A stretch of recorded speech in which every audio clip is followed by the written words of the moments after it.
è sbagliato il problema, cioè ha voluto chiudere e fare Piazza Garibaldi per una bandierina, secondo me, perché nel suo programma c'era scritto questo e questo lui voleva fare. Una cosa sbagliata, perché non si va avanti per ideologia, ma si va avanti per quello che serve a una città.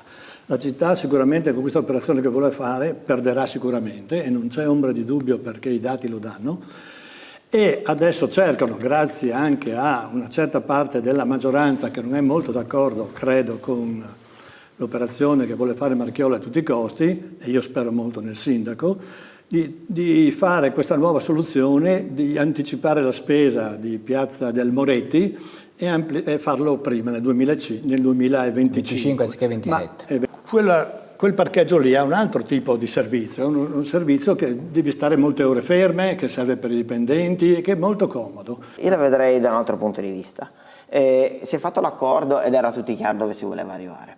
Si voleva arrivare a vincere le elezioni. Scusa, ma non avevate quel progetto nel vostro programma di Dettoni, di Piazza Garibaldi? Ma fai l'accordo con un'altra forza e poi lo integri. Il programma definitivo prevedeva anche quello. Ma correva per sindaco, non è che correva per altro. Beh, ma scusatemi, però, nel senso, è anche la questione, sei in campagna elettorale. Se lei ha un progetto A e corriamo dalla stessa parte, io non è che ti rubo il progetto, ne farà un progetto B. Quindi, siccome Marchiolla e la lista di Spazio Udine avevano sul tema di Piazza Garibaldi lavorato da 2 o 3 anni, era anche quantomeno indelicato dire, beh, me lo faccio mio.